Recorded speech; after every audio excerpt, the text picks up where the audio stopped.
şeriatın toplumumuza getireceği huzuru ve şeriatı öven yönlerini konuşmak üzere bir araya geldik. Şeriat, Allah'ın insanlara rehberlik etmek için indirdiği kutsal yasalardır ve bu yasaların toplumumuzda uygulanması huzurun ve adaletin temelini oluşturur. Şeriat, insanlık tarihinde yaşanan huzur dolu dönemlerin temelini oluşturmuştur. Çünkü şeriat, Allah'ın insanlara verdiği emirlerin ve yasaların uygulanmasıdır ve bu da toplumun her kesimi için adil ve dengeli bir yapı oluşturur. İslam'ın şeriatı, toplumun her kesiminin haklarını korurken, adaleti ve huzuru sağlamak için tasarlanmıştır. Şeriatın toplumumuza getireceği huzur, öncelikle adaletin sağlanmasıyla başlar.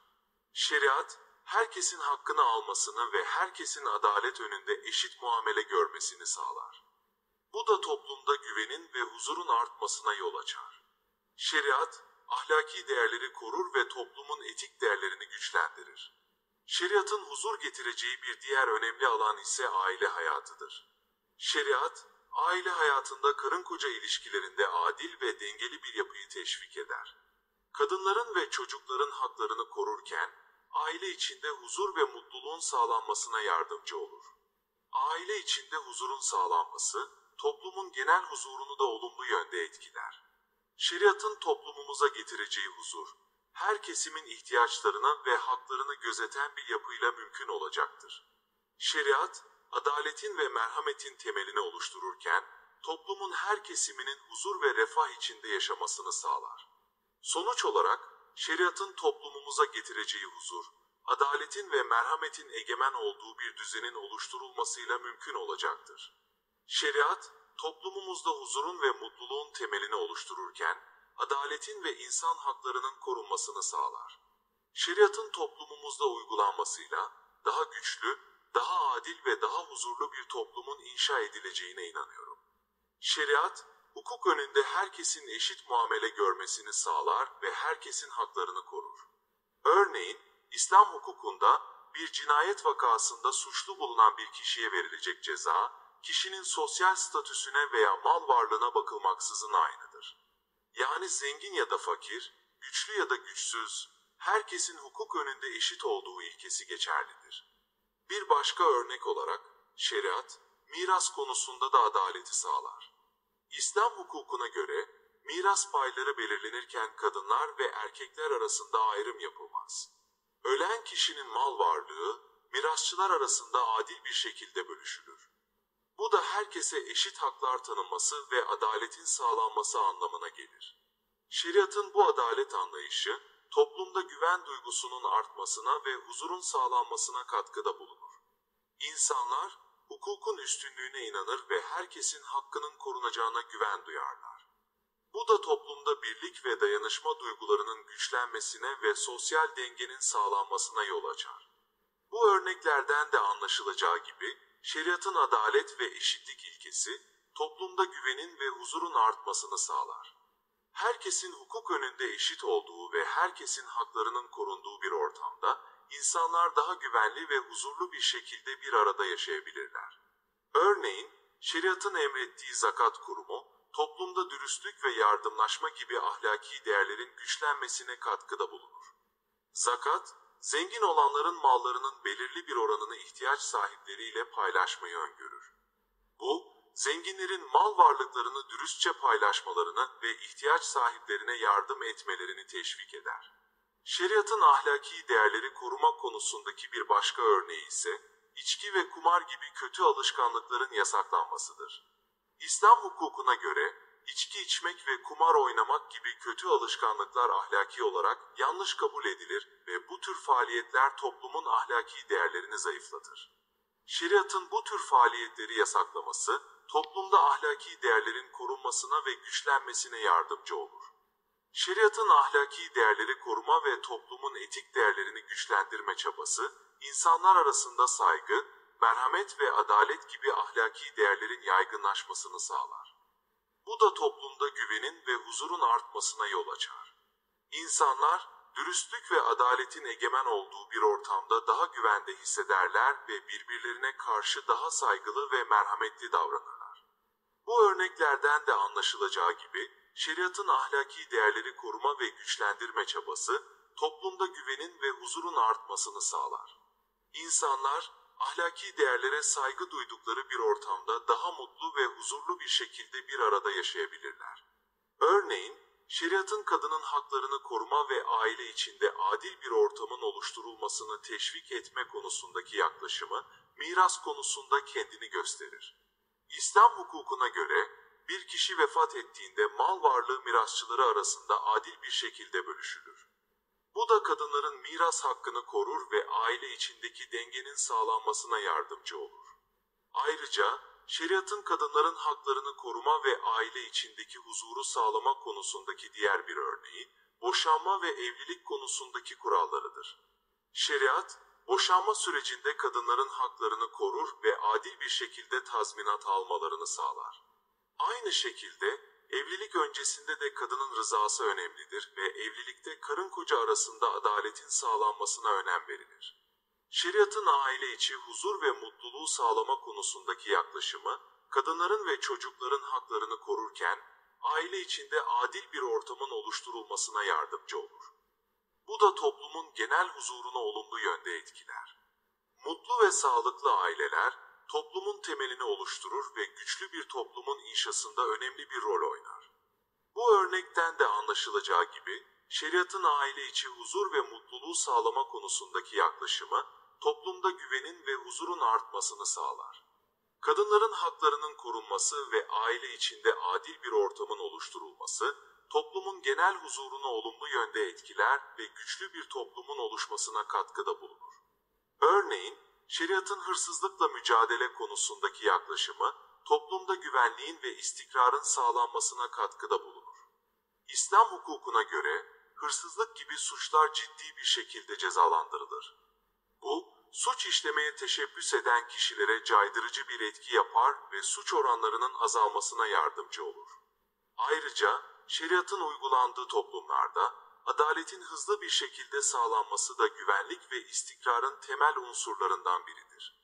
Hukuk sistemine güvenen insanlar, haklarının korunacağına ve adaletin tecelli edeceğine inanır. Bu da toplumda genel bir güven ortamının oluşmasına katkıda bulunur. Bir başka örnek olarak, şeriatın toplumda ahlaki değerleri koruma ve kötü alışkanlıkları önleme konusundaki yaklaşımı da güvenlik ve istikrarın sağlanmasına katkıda bulunur. İslam hukukuna göre, içki içmek, kumar oynamak gibi kötü alışkanlıklar yasaklanmıştır. Bu tür faaliyetlerin yasaklanması, toplumda ahlaki değerlerin korunmasına ve kötü alışkanlıkların önlenmesine yardımcı olur. Şeriatın toplumda güvenlik ve istikrarı sağlama konusundaki yaklaşımı, yasaların sıkı bir şekilde uygulanmasıyla suç oranlarının azalmasına, adaletin hızlı bir şekilde sağlanmasına ve ahlaki değerlerin korunmasına dayanır. Bu da toplumda genel bir güven ortamının oluşmasına ve istikrarın sağlanmasına katkıda bulunur. Bu örneklerden de anlaşılacağı gibi, şeriatın toplumda güvenlik ve istikrarı sağlama konusundaki etkileri oldukça önemlidir. Adaletin ve ahlaki değerlerin korunması, toplumda genel bir güven ortamının oluşmasına ve istikrarın sağlanmasına katkıda bulunur. Örneğin, şeriatın emrettiği zakat kurumu, toplumun fakirlerin ve ihtiyaç sahiplerinin korunması ve desteklenmesi için önemli bir mekanizmadır. Her yıl zenginlerin mallarının belirli bir oranını ihtiyaç sahipleriyle paylaşması gerekmektedir. Bu, toplumun zenginler ile fakirler arasında dayanışma ve yardımlaşma duygularının güçlenmesine katkıda bulunur. Ayrıca, şeriatın toplumda yetimlerin, dul ve kimsesizlerin korunması ve desteklenmesi konusundaki yaklaşımı da sosyal dayanışmayı güçlendirir. İslam hukukuna göre, yetimler ve dul kalan kadınlar özel bir koruma altındadır ve toplumun diğer üyeleri tarafından desteklenirler. Bu, toplumun birlik ve beraberlik duygularının güçlenmesine ve huzurun sağlanmasına katkıda bulunur. Bir diğer örnek olarak, şeriatın toplumda komşuluk ilişkilerinin önemini vurgulaması da sosyal dayanışma ve yardımlaşmayı teşvik eder. İslam hukukuna göre, komşular arasında karşılıklı yardımlaşma ve dayanışma önemlidir. Komşular arasındaki bu ilişkiler, toplumun birlik ve beraberlik duygularının güçlenmesine ve huzurun sağlanmasına katkıda bulunur. Şeriatın toplumda sosyal dayanışma ve yardımlaşma duygularını güçlendirmesi, fakirlerin, yetimlerin, dul ve kimsesizlerin korunması ve desteklenmesiyle komşuluk ilişkilerinin önemini vurgulaması gibi uygulamalarla gerçekleşir. Bu uygulamalar, toplumun birlik ve beraberlik duygularının güçlenmesine ve huzurun sağlanmasına katkıda bulunur. Örneğin, şeriatın uygulandığı toplumlarda, farklı dinlere mensup bireylere ve azınlıklara saygı gösterme ve onların haklarını koruma konusunda hassasiyet gösterilir. İslam hukukuna göre, Müslümanlar başka dinlere mensup olanlara saygı göstermeli ve onların inanç ve ibadet özgürlüğünü tanımalıdır. Bu, toplumda hoşgörü ve anlayışın yaygınlaşmasına ve çatışma ve gerginliklerin azalmasına katkıda bulunur. Ayrıca, şeriatın insan haklarına saygıyı teşvik etme konusundaki bir diğer örneği, adaletin ve eşitliğin sağlanmasıdır. İslam hukukuna göre, herkesin hukuk önünde eşit olduğu ve herkesin haklarının korunduğu bir düzenin oluşturulması önemlidir. Bu, toplumda insan haklarına saygı duyulmasını ve herkesin insan onuruna yakışır bir şekilde yaşamasını sağlar. Bir başka örnek olarak, şeriatın toplumda kadınların haklarını koruma ve onlara saygı gösterme konusundaki yaklaşımı da hoşgörü ve insan haklarına saygıyı teşvik eder. İslam hukukuna göre, kadınlar da erkeklerle eşit haklara sahiptir ve onların hakları korunmalıdır. Bu, toplumda cinsiyet eşitliğinin sağlanmasına ve kadınların insan haklarına saygı duyulmasına katkıda bulunur.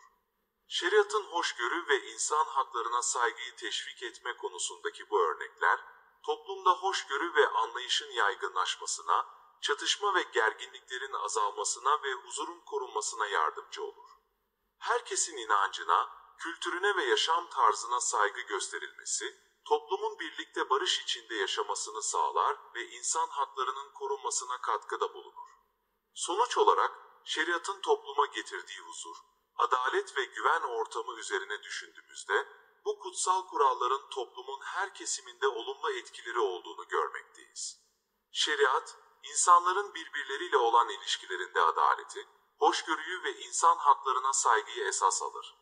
Kadınların haklarının korunması, fakirlerin ve ihtiyaç sahiplerinin desteklenmesi, komşuluk ilişkilerinin güçlendirilmesi gibi önemli konular, şeriatın toplumsal dayanışma ve huzurun sağlanmasına olan katkılarının sadece birkaç örneğidir.